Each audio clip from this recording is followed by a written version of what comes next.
আসসালামু আলাইকুম ওয়া রাহমাতুল্লাহি ওয়া বারাকাতু। সূরা ইখলাস এইভাবে পড়ুন, পড়ি নিজেই এসে বন্ধু হবে, সব কাজ করে দিবে। সূরা ইখলাসটি পড়ার এমন একটি নিয়ম রয়েছে, যেই নিয়মটি আপনাদেরকে এখন বলে দিচ্ছি।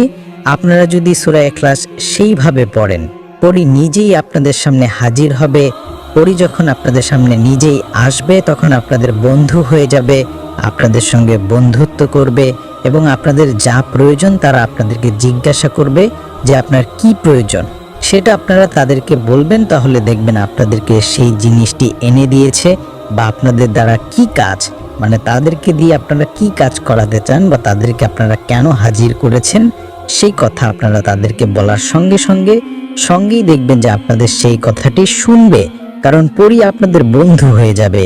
সূরা ইখলাসটির ভিতরে এমন একটি নিয়ম হয়েছে, যে নিয়মটি আপনারা শুধুমাত্র জানবেন, জানার পরে এই আমলটি করবেন ইনশাআল্লাহ, তারপর সঙ্গে আপনারা পরীকে হাজির করতে পারবেন। এটা খুবই শক্তিশালী একটি আমল। আপনারা আশা করি অনেকেই হয়তো জানেন যে সূরা ইখলাস হচ্ছে পবিত্র আল কোরআন শরীফের খুবই শক্তিশালী একটি সূরা। সূরা ইখলাস খুবই ছোট্ট একটি সূরা। এই সূরা আপনাদের মাত্র কয়েকবার পড়তে হবে। কয়েকবার আপনারা এইভাবে পড়া মাত্রই দেখবেন পড়ে নিজেই আপনাদের সামনে এসে বন্ধু হবে, আপনাদের সকল কাজ করে দিবে। আর আপনারা এই আমলটি একদম সহজভাবে করতে পারবেন, কারণ আমি আপনাদেরকে চেষ্টা করব যথেষ্ট সহজভাবে এই আমলটির নিয়ম জানিয়ে দেওয়ার জন্য। তবে আপনাদেরকে তো এখনই সহজভাবে এই আমলটির নিয়ম জানিয়ে দিব। তো তার আগে আপনারা এখনই ভিডিওটিতে যারা লাইক দেননি লাইক দিবেন, এবং আপনারা আগে থেকে চ্যানেলটি যারা সাবস্ক্রাইব করে রেখেছেন আপনাদের জন্য অনেক বেশি ভালোবাসা রইল। তবে আপনারা এখনো এই চ্যানেলটি যারা সাবস্ক্রাইব করতে পারেননি বা করে রাখেননি, এরকম আরো নতুন আমলের ভিডিও পেতে আমাদের চ্যানেলটি সাবস্ক্রাইব করে পাশে থাকা অল নোটিফিকেশন অন করে রাখবেন। এই আমলটি কিন্তু আপনারা সকলেই করতে পারবেন, যেমন ছেলে মেয়ে ছোট বড় এবং সকল ধর্মের মানুষরা এই আমল করতে পারবেন। কিন্তু আপনাদের সকলকে সূরা ইখলাসটি জানা থাকতে হবে, কারণ সূরা ইখলাস ছাড়া এই আমল করলে আপনাদের কোনো রেজাল্ট আসবে না। এই আমলটির যে মেইন উদ্দেশ্য সেটাই হচ্ছে সূরা ইখলাস। আপনারা আশা করি বুঝতে পেরেছেন। আপনারা কিভাবে মুখস্থ করবেন, যাদের মুখস্থ নেই, তো আপনাদের সকলের সুবিধার জন্য এখন মাত্র একবার সূরা ইখলাসটির তেলাওয়াত আপনাদেরকে শোনাবো। ইনশাআল্লাহ আপনারা সকলে মনোযোগ দিয়ে শুনবেন। أعوذ بالله من الشيطان الرجيم بسم الله الرحمن الرحيم قل هو الله أحد الله الصمد لم يلد ولم يولد ولم يكن له كفوا أحد। আশা করি আপনারা সূরা ইখলাস তেলাওয়াত শুনতে পারেন। তো আপনারা যারা সূরা ইখলাস তেলাওয়াত শুনতে পেরেছেন, আপনারা কিন্তু অবশ্যই এই ভিডিওটির কমেন্টে মাত্র 3 বার আমিন লিখবেন। আপনারা চাইলে 3 বারের বেশি আমিন লিখতে পারেন। আপনাদের আরো বেশি সুবিধার জন্য এখন এই ভিডিওটির স্ক্রিনে শুধুমাত্র বাংলায় লেখা উচ্চারণ দিয়ে দিচ্ছি। এইটা আপনারা দেখতে পাচ্ছেন, এখান থেকে দেখে আপনারা সকলে সূরা ইখলাসটি মুখস্থ করতে পারবেন। এখান থেকে দেখে বাংলায় উচ্চারণ আপনারা একদম সহজভাবে মুখস্থ করতে পারবেন। আপনাদেরকে একদম স্পষ্টভাবে দিয়ে রেখেছি, আপনারা মুখস্থ করে নেবেন।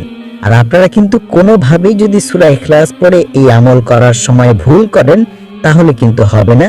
আপনাদের অবশ্যই সঠিকভাবে সূরা ইখলাসটি পড়তে হবে।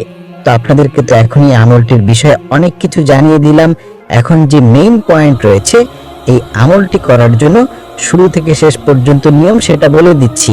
আপনারা এই ভিডিওটি যদি সম্পূর্ণ না দেখেন, বিশেষ করে এখন থেকে যদি আপনারা মনোযোগ দিয়ে আমার কথাগুলো না শোনেন, তাহলে কিন্তু কখনোই এই আমলটির নিয়ম আপনারা করতে পারবেন না। কারণ এখন গুরুত্বপূর্ণ এই আমলটির নিয়ম বলে দিচ্ছি।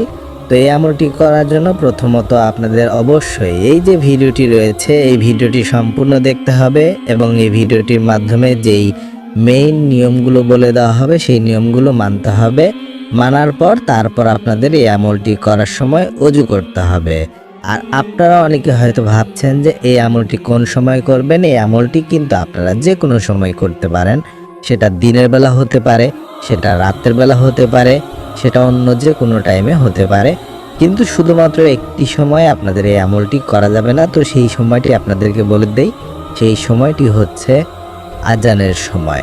তো 5 ওয়াক্ত যে নামাজ হয়, আমরা যে 5 ওয়াক্ত নামাজ পড়ি, ফজর, জোহর, আসর, মাগরিব ও এশার, এই যে নামাজগুলো রয়েছে, এই নামাজের যে আজান রয়েছে, শুধুমাত্র এই আজানের সময় বাদ দিয়ে আপনারা এই আমলটি করবেন।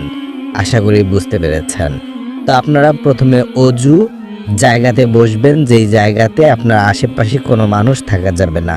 অবশ্যই আপনার আশেপাশে কোনো মানুষ থাকতে দিবেন না, এটা আপনাদের অবশ্যই মনে রাখতে হবে। এমনকি বাচ্চারাও কিন্তু আপনাদের আশেপাশে রাখা যাবে না।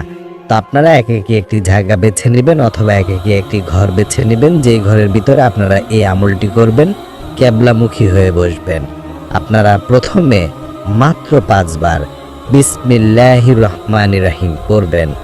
প্রথমে 5 বার আপনাদের বিসমিল্লাহির রহমানির রহিম পড়তে হবে। যখন 5 বার পড়া হয়ে যাবে, তারপর মূলত আপনাদেরকে এই যে কোরআন শরীফের সূরা ইখলাস রয়েছে, এই সূরাটি পড়তে হবে। আর আপনারা অবশ্যই সূরা ইখলাস যে পড়বেন, তার আগে মাত্র একবার আউযু বিল্লাহি মিনাশ শাইতানির রাজিম এই দোয়াটি পড়ে নেবেন। আর আপনাদের তারপর সূরা ইখলাসটি দাঁড়িয়ে পড়তে হবে। তা আপনারা বসে থেকে এই দোয়াগুলো পড়া হয়ে গেলে তারপর দাঁড়াবেন। দাঁড়িয়ে থেকে মাত্র একবার আপনারা সূরা ইখলাস পড়বেন।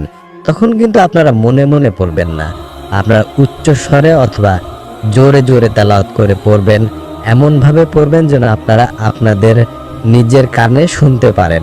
এইভাবে পড়লেই হয়ে যাবে। তা আপনারা শুধুমাত্র একবার সূরা ইখলাসটি পড়বেন। যখন পড়া হয়ে যাবে, তারপর আপনারা বসবেন। এরপর আপনাদের কি করতে হবে তা তো আপনাদেরকে বলবো। বসার পর আপনারা আপনাদের আরও কয়েকবার সূরা ইখলাসটি একটি নিয়মে পড়তে হবে।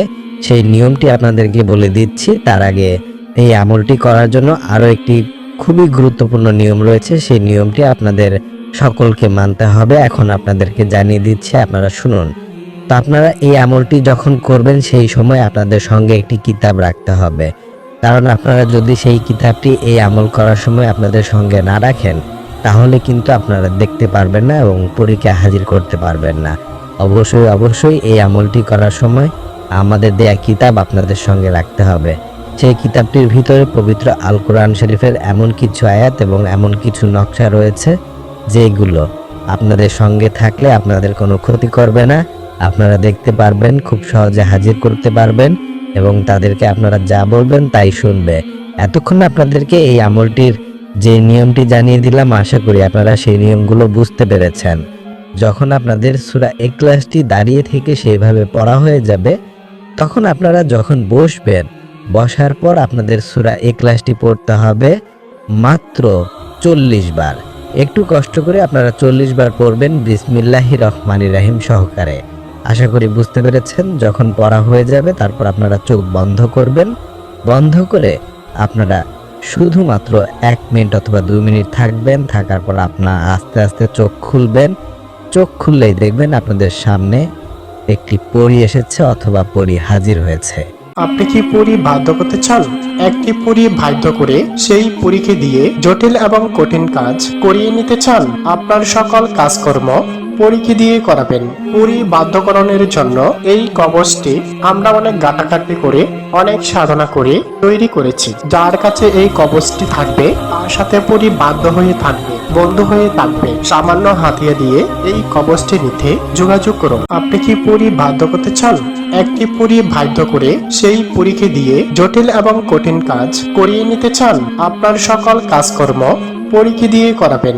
পরী বাধ্যকরণের জন্য এই কবচটি আমরা অনেক ঘাটাঘাটি করে, অনেক সাধনা করে তৈরি করেছি। যার কাছে এই কবচটি থাকবে, তার সাথে পরী বাধ্য হয়ে থাকবে, বন্ধু হয়ে থাকবে। সামান্য হাতিয়া দিয়ে এই কবচটি নিতে যোগাযোগ করুন। তো আপনারা অবশ্যই সেই পরীর সঙ্গে বন্ধুত্ব করে নেবেন। তারা নিজেরাই আপনাদের বন্ধু হয়ে যাবে ইনশাআল্লাহ। আর আপনারা এইভাবে আমলটি করবেন, কেউ ভুল করবেন না। তো আপনারা যারা নামাজ পড়েন না, সকলে 5 ওয়াক্ত নামাজ পড়বেন। তো বন্ধুরা, সকলে ভালো থাকুন, সুস্থ থাকুন। আসসালামু আলাইকুম ওয়া রাহমাতুল্লাহ।